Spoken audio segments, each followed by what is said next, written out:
Yes, thank you so much, and thanks to the organizers for having me here. It's really a great pleasure to be here so far, let's say. But it will. All right. So, yeah, my talk has a title that is already saying it all because it's rather long, the title. I'm sorry for that, but I could not put it shorter. So what I'm going to talk about is what we call here the half-wave maps equation. It's the one good thing about it, it's fairly easy to write it down. That's something I like about equations I study. And I will, of course, explain in a moment in some more detail some basic properties and, of course, what's actually meant here. But first of all, you should keep in mind that we look for solutions for this problem. So it has a kind of a geometric flavor because we're interested in solutions that have values on the S2, on the standard unit sphere in R3. And that will, in some parts, give us a very nice structure, but also due to this nonlinear constraint, it is also not so easy sometimes to attack this problem. And it took us actually some time to really combine this geometric constraint with the integrability structure that you find in this setting. So I will try to give some sort of introduction why to study this equation, where it comes from, and also some relation to other models that you have seen here before. Then I will spend some time explaining the Lux structure, which I think is very rich in this setting, and how to use it, of course. And then I will come to explain some of the main results, namely global well-posedness for this problem. So the solution for given initial data exists for all times, provided we take rational initial data. But we will see this is not a super strict kind of condition, because we will see this is in fact a dense set in the energy class, these rational data. And I can also somewhat discuss the long time behavior in the sense that we get under some assumption a kind of a soliton resolution result for these rational solutions that we nicely split into kind of elementary solitons as time tends to infinity. And then finally, I try to give some little bit of an outlook. And most of my work is based on joint work with Patrick, but also I will mention some other work here as well with other collaborators.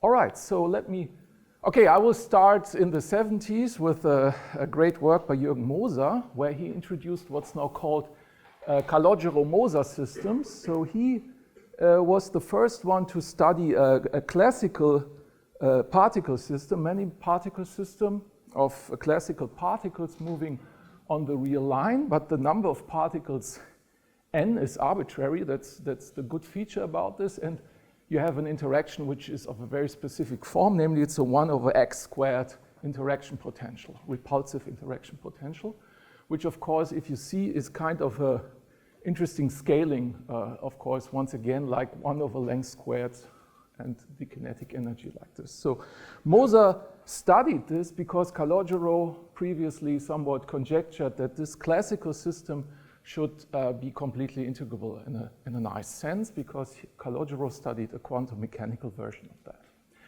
So what Moser then did in the 70s is he proved complete integrability for this system by a very nice trick. He used Lux operators, but in this case it's just a specific n by n matrix where you put the momenta and the positions in a very simple but clever way, and then you find also another matrix B, say, and you get a Lux pair commutator equation, and from that you can easily prove complete integrability in the sense of Liouville, that you have n independent conserved quantities and so forth. And a year after Moser's work, there was another interesting view on this problem, that you can also in some sense explicitly solve the dynamics for this by what's called a free matrix flow.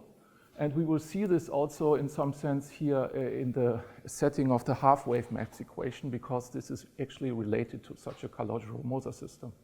The idea of these free matrix flows is that you have a matrix that evolves freely, like something of that sort here. You have say a symmetric n by n matrix, and you just have a free matrix flow and a fine function of time. And you just let this matrix flow and you calculate its eigenvalues at a given time t, and actually these are the positions of this Calogero-Moser flow, which is a nonlinear coupled ODE, of course. So this is kind of a very nice way of viewing these things. And how does this relate to PDEs? You can at least formally study continuum limits of these Calogero-Moser systems by taking n to infinity in some sense. And what we at least formally get is one interesting version is that you might get in a certain regime and after a certain transformation what we call here now the Calogero-Moser derivative NLS, which is this NLS. I think, unfortunately, I missed the talk on Monday morning, but I suppose something like this showed up in some sense here, maybe with different notations, C plus instead of pi plus and modulo these things, but maybe you recognize something of this. So this is an interesting, completely integrable PDE with a L2 critical feature. So this is kind of interesting to study recently, what happens here. And also in other limiting regimes, recently it was also investigated that you also get the Benjamin-Ono equation from a Calogero-Moser system, like pole motions and something like this. But of course, these two very nice scalar, say, completely integrable, scalar valued completely integrable PDEs all have this common feature that you have a nice Lux structure on a Hardy space. And not surprisingly, you will see that the half-wave maps equation is also somewhat connected to the Calogero-Moser system. And again, you see a Hardy space Lux structure. So how does this come about, actually? So about 10 years later, people started studying in the classical setting what is called now a spin Calogero-Moser system, maybe in a somewhat different way, but you can put it like this, using what's called classical spins. So these are just unit vectors in R3. And you also have a nice Hamiltonian structure, so it makes sense to write down such a Hamiltonian. And you can think of these spins, so each particle in this Calogero-Moser business on the line, moving on the real line. So each particle at position, say, xk minus 1 at time t, xk at time t, and xk plus 1 at time t gets somewhat a spin attached to it, of course. It's also a new internal degree of freedom. And of course, they are not planar spins. Of course, they are in R3 unit vectors, but I cannot draw this. And they also interact according to this 1 over x squared interaction, okay? All right, so actually later, people studied also the quantum mechanical version of this problem here, just neglecting this one, and this has become a famous Halden-Shastry quantum spin model, again with this 1 over squared interaction, and it's kind of a very interesting system. But now you can also try to study some kind of continuum limit, and in fact, it's easier to study the continuum limit because the previous results are kind of formal, to study rigorously what happens when n tends to infinity and say maybe you don't pose the spins on the real line, but say on the unit circle, imposing periodic boundary conditions, then it's even easier to study this problem. And a second step that you do is that you decouple these two dynamics from each other by taking the mass of these Calogero particles to infinity. So they don't move, what people call freezing. So the spins gets frozen at certain specific lattice sites, if you wish, and then you study kind of the continuum dynamics. And what you can actually prove in some sense rigorously is that you obtain as an effective continuum equation this half-wave maps equation. So of course the U is kind of a continuum version of these classical spins, still with S2 values. The cross product is something that comes natural from spins. And so to say the dispersion relation is not really dispersive anymore, it's just the half Laplacian or just the fractional derivative of order 1. Of course, these games are somewhat well known. If you have different interactions here, like nearest neighbor interaction, then you get the Schrödinger maps equation in the continuum limit. There's a d squared, and again, it's a completely integrable equation, but this equation has the feature that it's completely integrable and also energy critical. So there's a kind of a competing fight between two features here. And what we found is that this, in fact, has a Lux pair. You have to really find it. And then a few years later, we were able to use the Lux pair finally. So we could find a Lux pair to show that this has infinitely many conserved quantities. But we didn't know what to do with these quantities. We still don't know what to do with the quantities, in fact. But if you work further, you can, of course, find something like this explicit flow formula for the Lux pair structure. And this is something that is very beneficial to study, finally, say, the global well-posedness problem. All right, so let's come to the equation itself, just as a PDE. So as I said, we consider maps at least on some time interval, and x is in R and values in S2. Of course, this is the unit sphere in R3, and this is the normal cross product. It's easy to see that this condition is then at least formally preserved by the flow, and of course, this is just the classical fractional derivative of order 1, which you can think in Fourier space like that.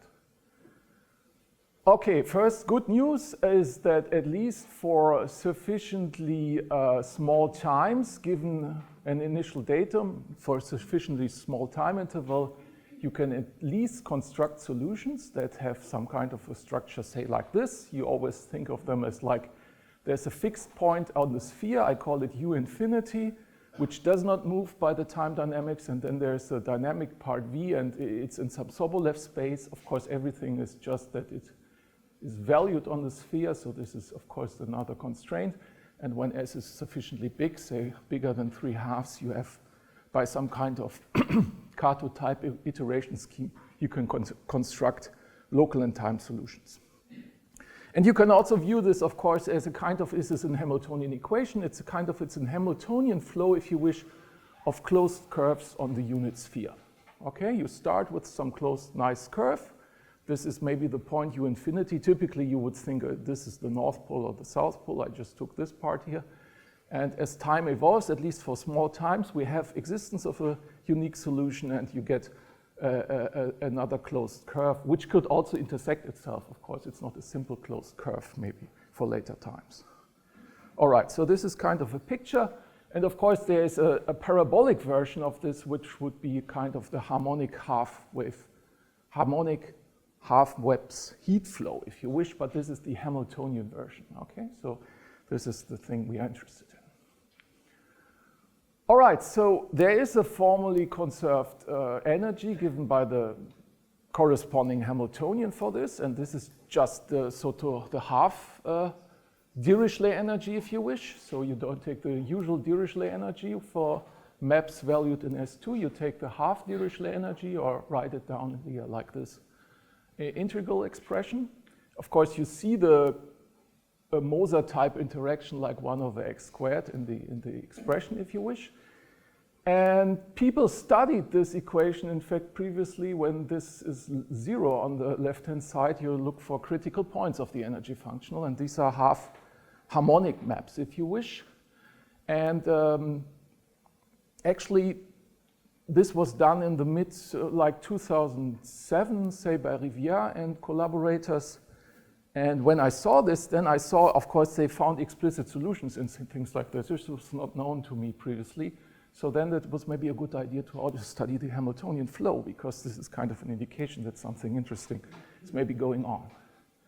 Of course, half-wave maps, quasi-linear, it's non-dispersive and energy critical. So you have three kind of enemies when you want to construct maybe global and time solutions. Nevertheless, the good news, this is completely integrable. I will show you kind of a maybe good way to write down the Lux structure for this equation in a moment. And people in the physics literature also studied these solutions by making what's called a Polansatz, pole dynamics. Let me just say this, what they do. So they start with initial data on the unit sphere. Okay, you have, say, this fixed point on the unit sphere U infinity, and then you take rational functions with simple poles,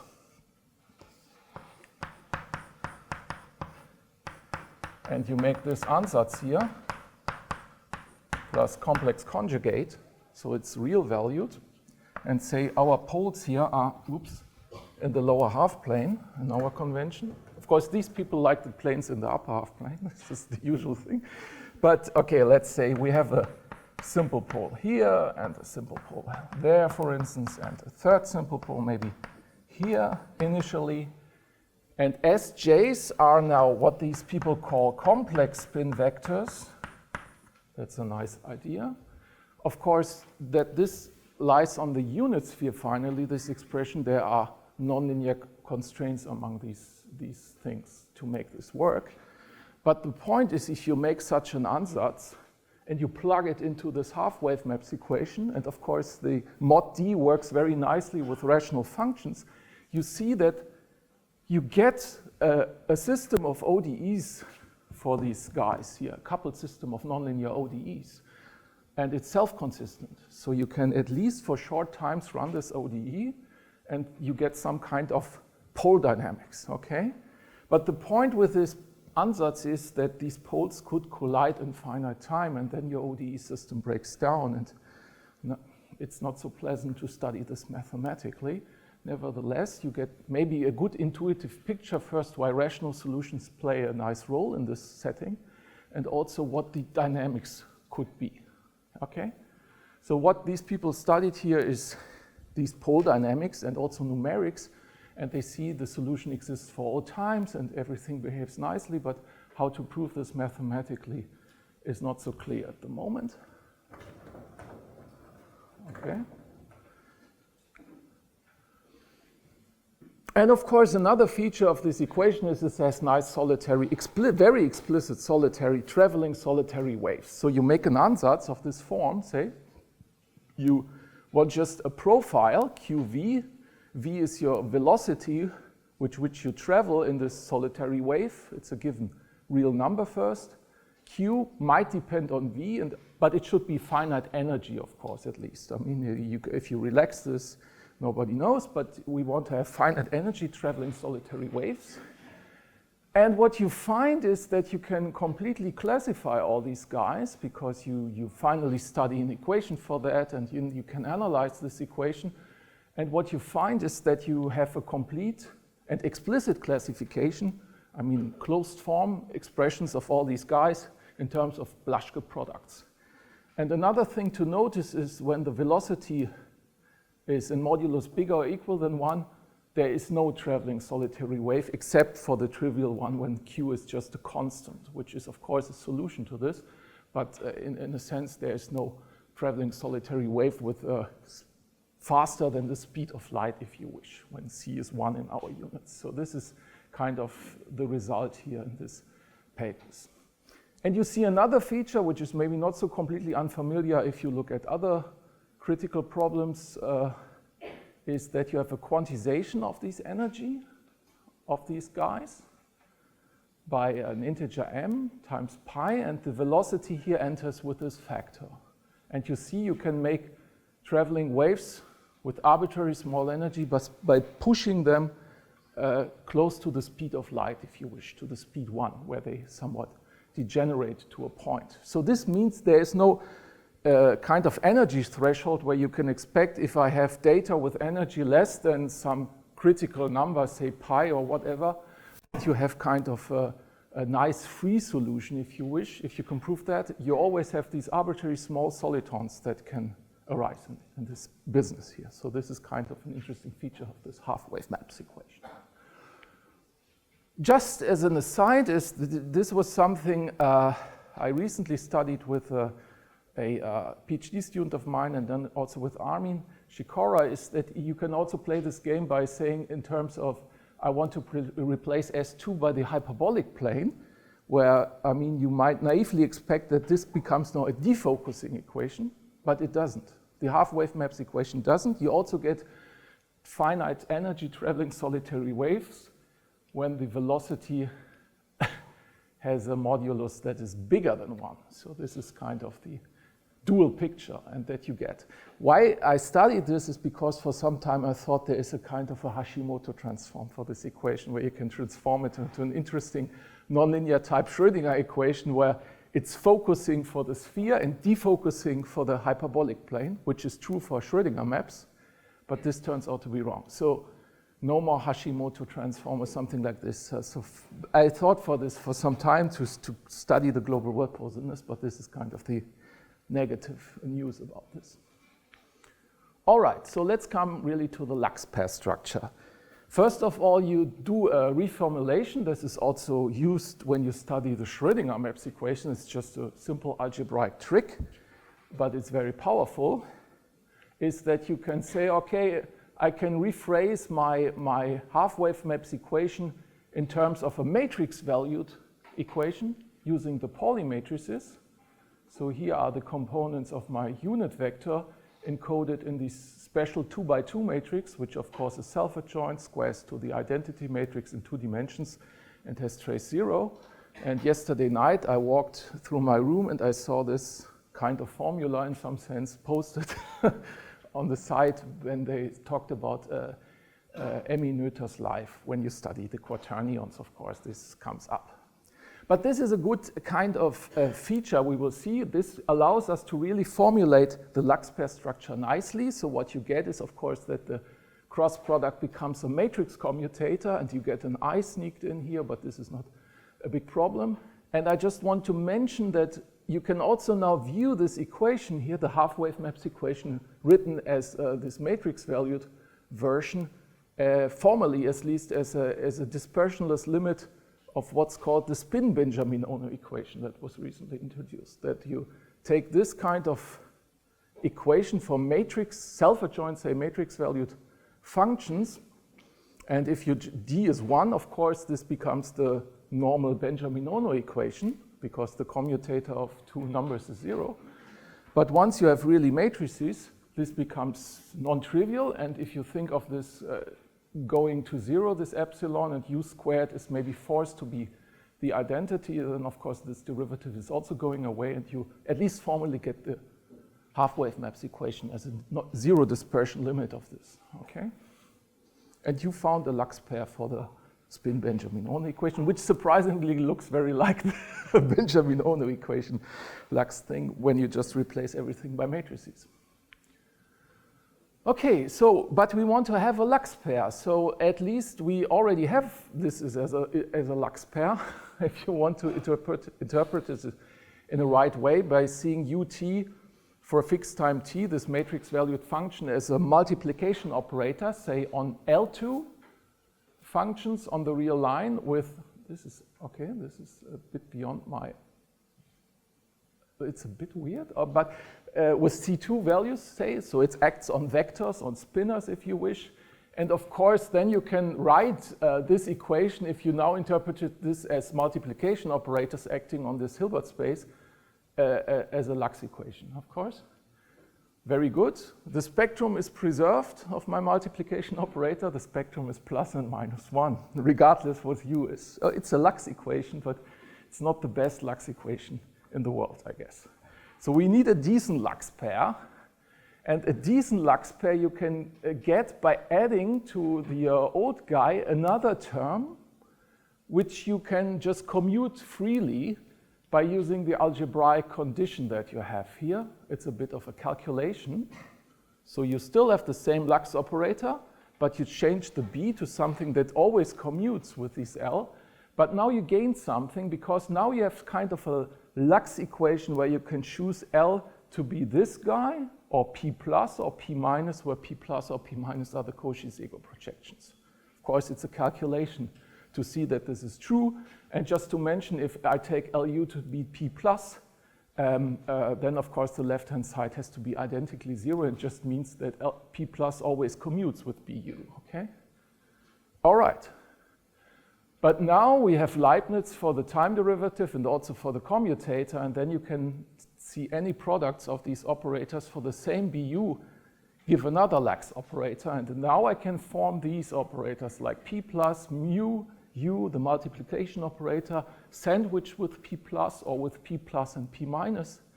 And of course you recognize that this is, for instance, triplets, and this is a Hankel operator.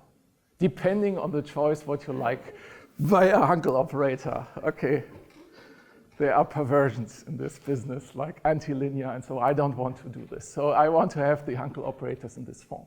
Of course, you can forget about the P plus on the right-hand side if you just now restrict to L plus in the beginning, and then you have the classical notion of triplets and Hankel operators I'm used to. But the point is, of course, the symbols here of these Hankel and triplets operators, so which enter here in the multiplication, are matrix valued. And this is, there are strong differences now when you consider it to scalar valued multiplication operators for triplets and Hankel when it comes to spectral properties. So what you get, again, from the algebraic condition, a very nice identity that the Hankel and the triplets part are connected in a very rigid way, because if you square the TU, you get identity minus what I call KU, and this is HU star HU. So this is a non-negative operator, as you can see, and the eigenvalues are at most 1, because again, you see this from the algebraic condition that U squares to 1, and the trace is just up to a constant, the energy. So this is kind of the way of somewhat expressing energy conservation now by this Lux pair, okay? And of course you get the TU is Fredholm, and you have a nice way of seeing the spectrum, that you have a discrete spectrum, maybe finitely or infinitely many eigenvalues, and the essential spectrum is minus and plus 1 for the TU operator. Okay, so this is something like this. And you can now ask what is kind of the geometric meaning of the spectrum. I will come to this a little bit later. But first of all, here's the news about the hierarchy that you get of conserved quantities is, of course, formally now all the P Schatten norms, so traces of Ku to some power. I'm sorry, here should be HU should be written here. There's this factor P over 1. Can be related to a Bezoff norm of little u. So the Bezoff norms of u in this range here somewhat get a priori bounded by this half-wave maps fluid. But these norms do not seem to be strong enough to control, to get some, at least for small data, whatever, to get global existence, something like this. So it's a nice hierarchy, but it seems to be rather useless so far. I don't know, it's the way it is. Another thing which is maybe more useful is that you also have this statement here, which you can call Kroneker's theorem, which tells you that the rank of Ku, which means that these red dots are just finitely many, are finitely many if and only if U is a rational function.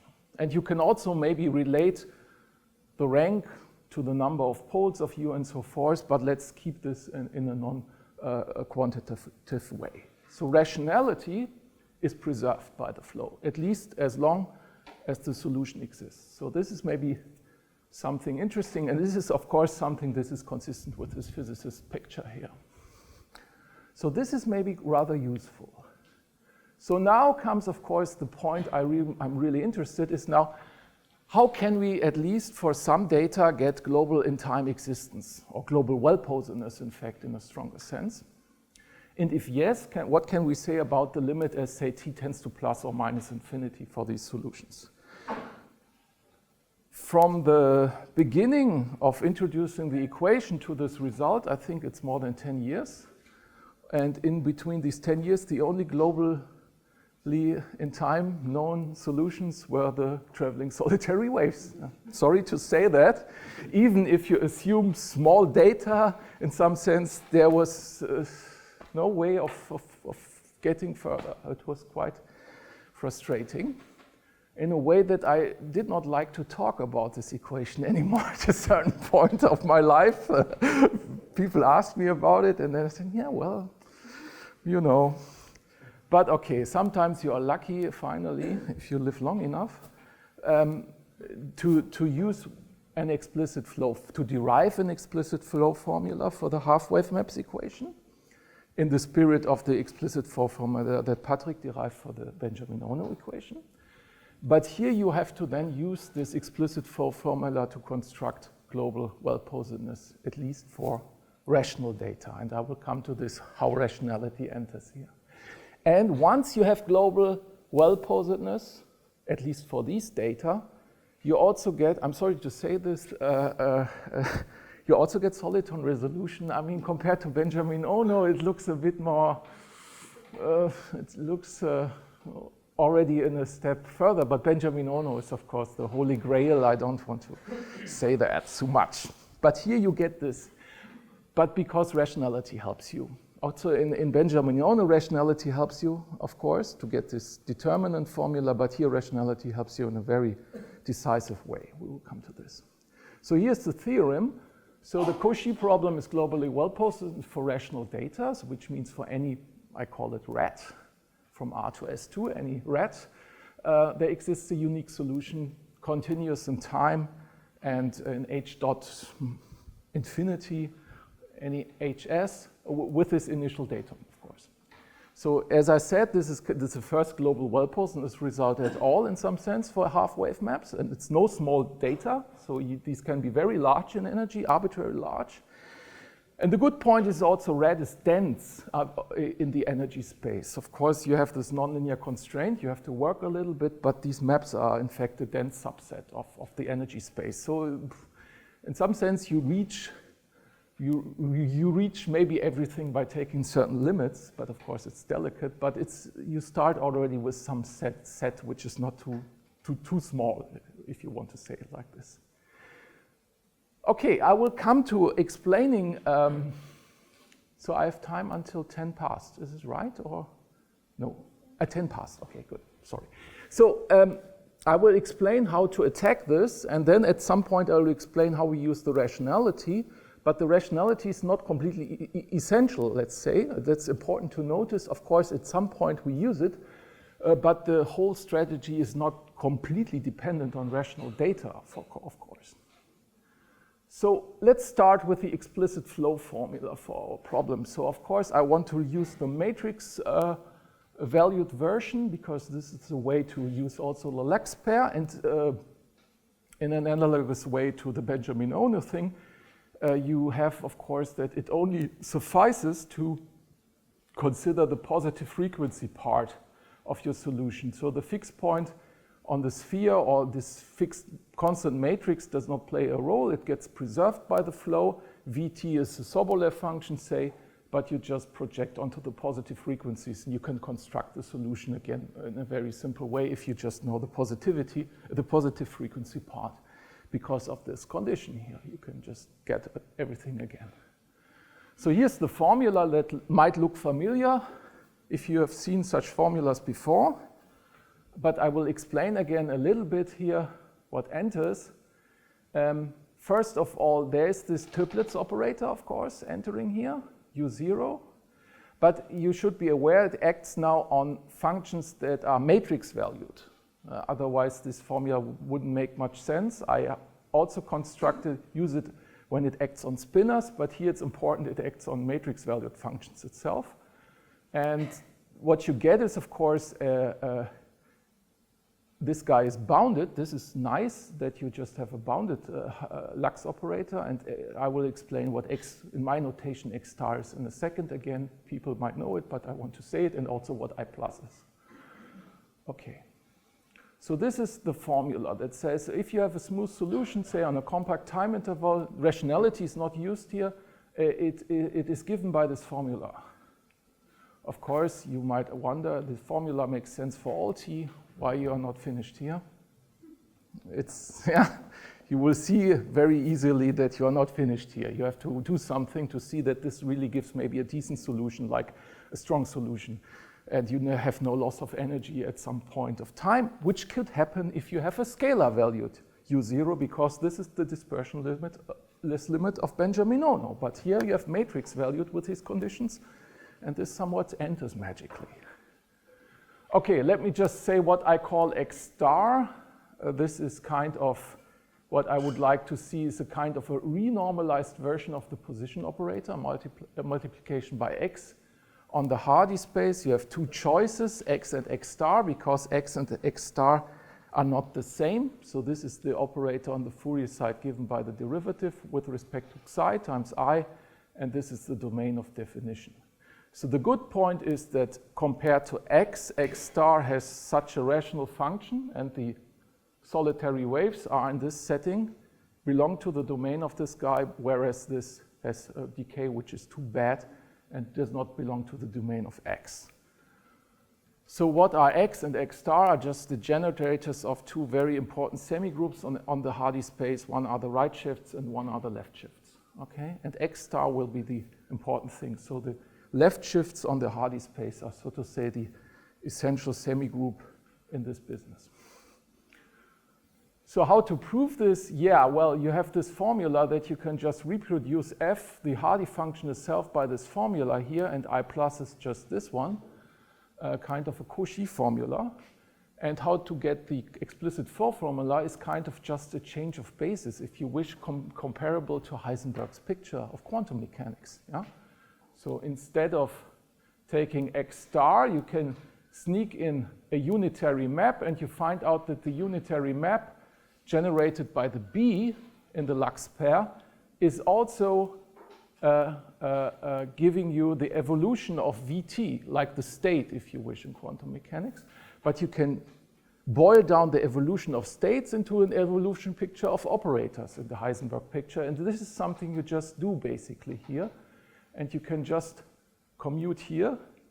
And then you use that you have these commutation relations by working out, of course, what it is, that X star transported by the flow of the BU from the Lux pair is just X star plus this linear flow of this triplets operator times T, which is kind of an ersatz for the Paralomov formula in infinite dimension. It's kind of a stretch, but it looks rather good, I would say. Of course, still, the formula is very nonlinear in a sense because we take resolvents. Somewhere the nonlinearity has to enter. Now, this is the heart of the matter, how to use this formula now to prove global in-time existence, at least for certain data. There is a good trick here in the half-wave maps business, is that you can see you work on this big Hardy space, but effectively you can split the Hardy space in an orthogonal fashion into the kernel, and of course its orthogonal complement given by the closed range of Ku. However, Ku, as you remember, is given by a Hankel operator times its adjoint, and then you have a nice theorem about kernels of Hankel operators and its adjoints. And then you see that X star also acts invariantly on H1. Ku and Tu also acts invariantly on H1. So in essence, the resolvent is just a map from H1 into H1. So the dynamics does not really take place on the whole Hilbert space, L2+, but only on H1. This is, so to say, the relevant space where this formula takes place, because you can also check that P plus V0, the initial datum, is also in that space. So you only have to solve this formula in this invariant subspace. And if you remember Kronecker tells you this is a finite dimensional subspace if and only if U is rational. And this, of course, is now a big help to study really the properties of this resolvent, where you get really a decent solution that you can extend to all times. Because in the rational setting, this is just working on finite dimensional spaces. In general, it's a model space, this H1, if it's a non-rational datum. And then you can maybe also do something, but it becomes more complicated. Of course, you're not done yet, because then you have to really work and to see that this gives you what you want, that you can extend the solution to all times by studying now really the resolvent of this map here. And you have to, again, understand how these guys talk to each other by commutation relation.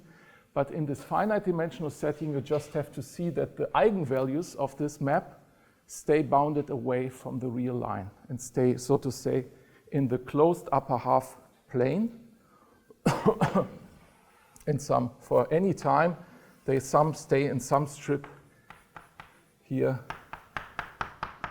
bounded away, and then you can nicely discuss this resolvent, that you get that the solution, you can control all the Sobolev norms and so on, and you can extend the solution to all times.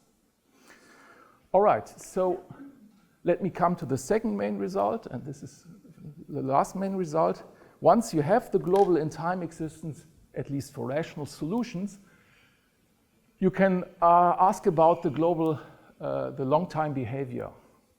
And then you impose a spectral condition on the triplets operator from the initial datum, and you assume that this guy has discrete simple spectrum. So we know it has just finitely many eigenvalues, but now you also impose that any of these eigenvalues is non-degenerate. It's non-degenerate. And if you have that, you know the solution exists for all times anyhow, because you have the well-posedness result. Then you get a nice decoupling as time tends to infinity.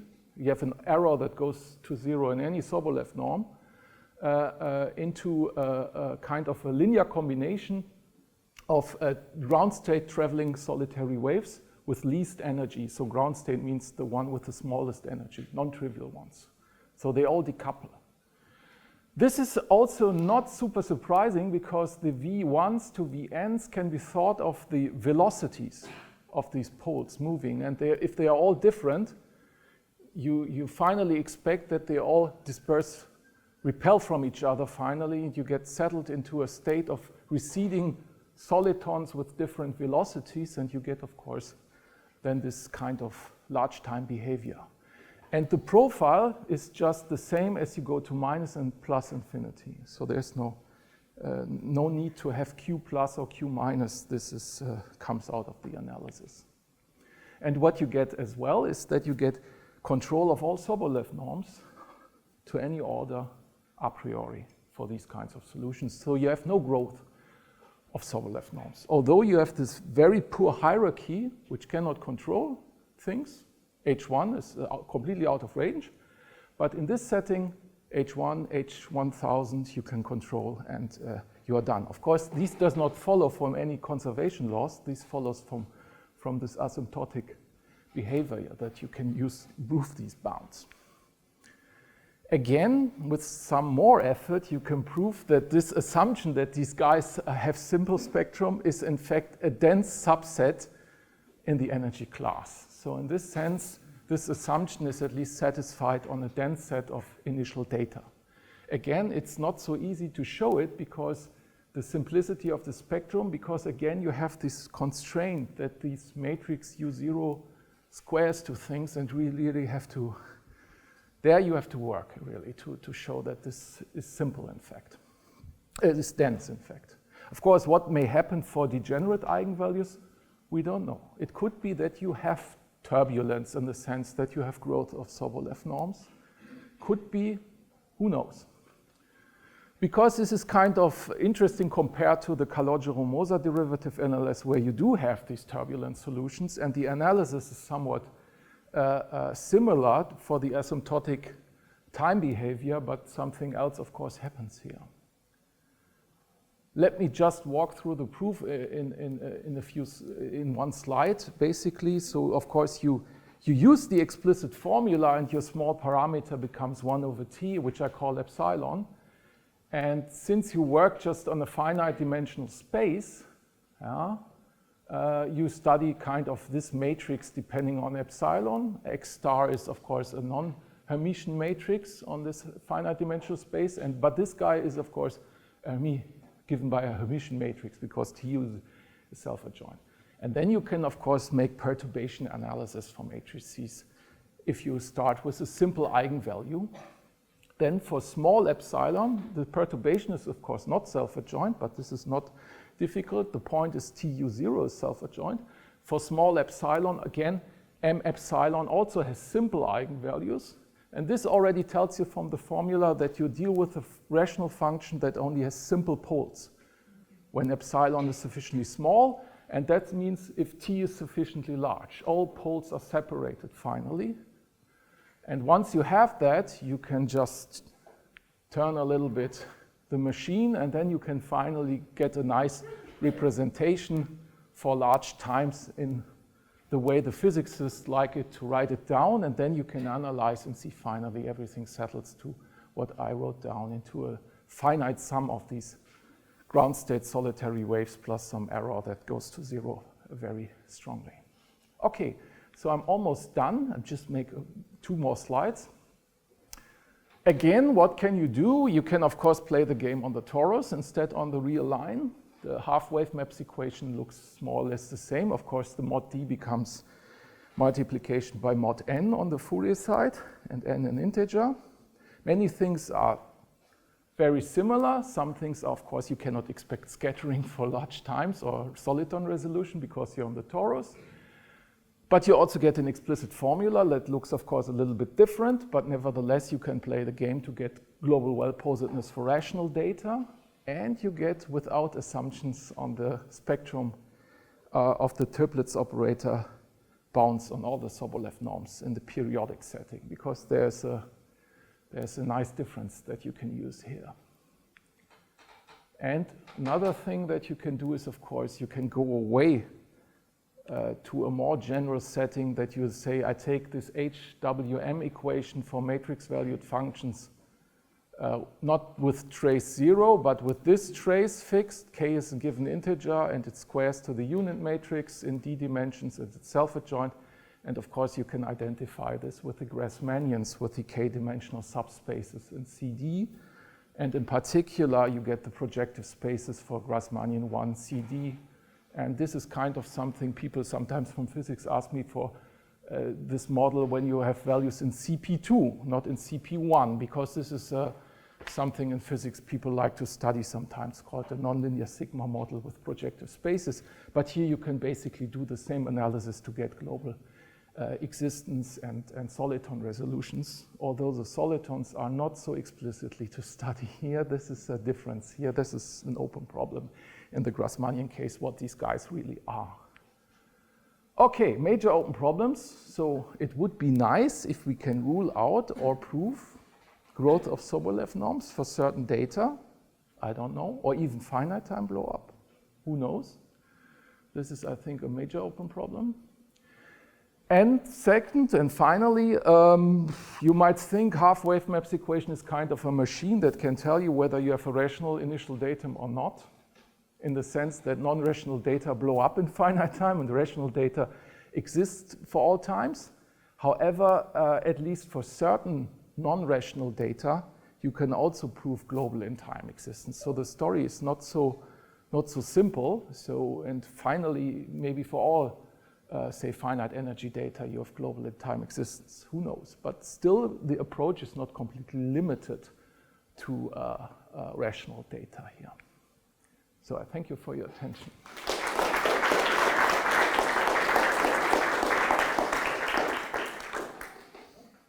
Thank you very much. Very nice talk. We have time for questions. I did not turn it on.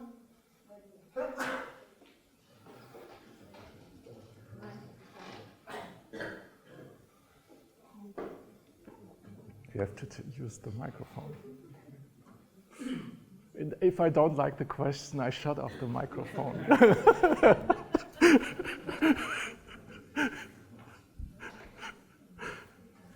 Well, I have 3, but I don't have Okay. Is there a conserved momentum that also scales like it? Yes, there is a conserved momentum. Okay, let's move on. No. Okay, I can. No. I don't write it down, but it's very interesting. So if you have the guy valued on the S2 sphere, and this is your curve, the closed momentum corresponds to the area of this. Okay, it has nothing to do with the half-wave maps equation. You can just take U cross product d to the s, whatever u. You can prove this is called, it's because the translation invariance of this system, if you do Noether's theorem right, you get this quantity. Okay, but I don't know how to find it from the hierarchy that we have, this conserved quantity. So this is an indication that the hierarchy that we have by the Schatten norms, of course, are not the whole story of the conservation laws, or conserved quantities, to be precise. So when you talk about global well-posedness for rational data, yeah, I say. Are you saying that two rational functions are close if they have the same poles and they're close together, or they're close in HS? Close in HS. When you talk well-posedness of rational data, how do you measure the distance between two rational functions? Right? Well-posedness encodes continuous dependence on initial Yeah, data. well, we do a local well-posedness result in H, say 2. Aha. Okay. And in this setting, we get in H2 we get global well-posedness for rational data. Aha. So you can, right, If I measure in H2 the distance, I can do it in. So then, can't we just say you've already done general data by unique continuous extension? No, we can prove global existence for non-rational data. What is your question? I'm saying if I have a continuous function defined on a dense set of H2, Yes. then it has a unique extension to all of H2. Yes, but this we don't have. That was my. No, we don't.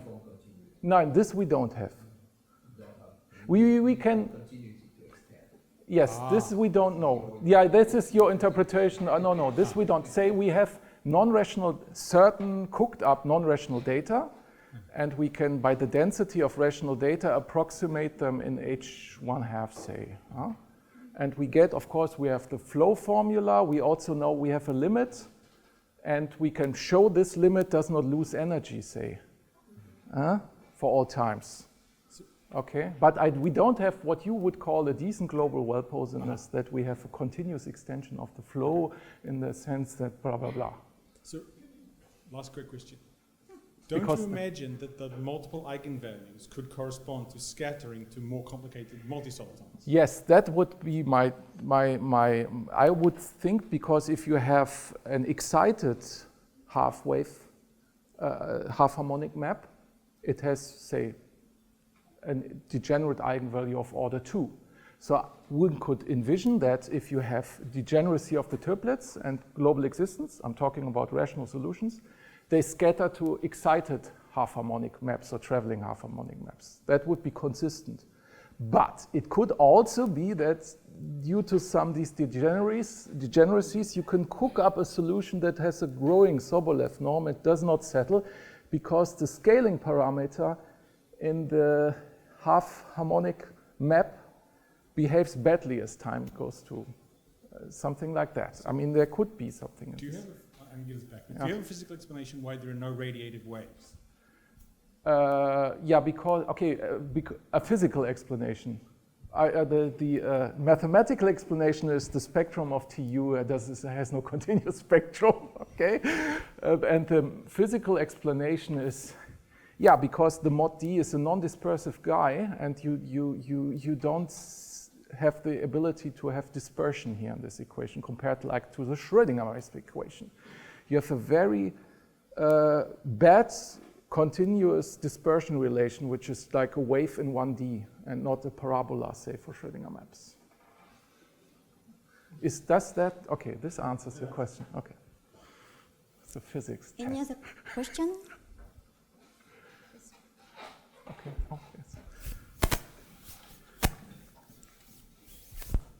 Yeah, thank you. So I wonder, the Grassmannian generalization that you mentioned at the end, is that something you think might be connected to like the Siegel-Wilson stuff for KP solitons? Okay, first of all, I have to admit I don't know the Siegel-Wilson stuff for KP so well.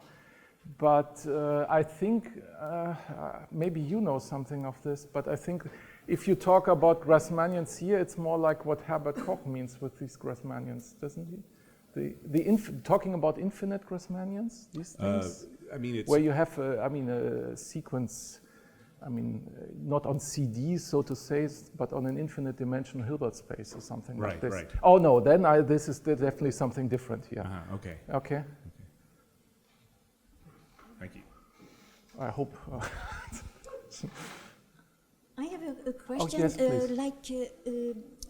Just to have an experience of other possibilities. Do you know if anybody did some numerics or exploration? I mentioned the work when I said pole dynamics. I mentioned work by Langmann, Lennels, Bernsen is I think a postdoc.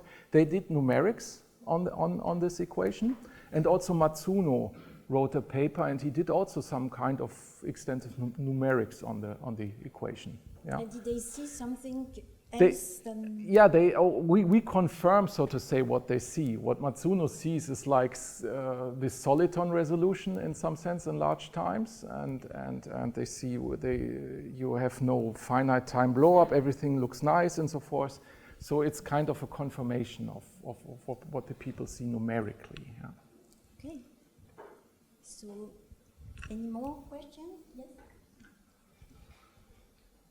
All right. So, thank you, Enno. Thank you.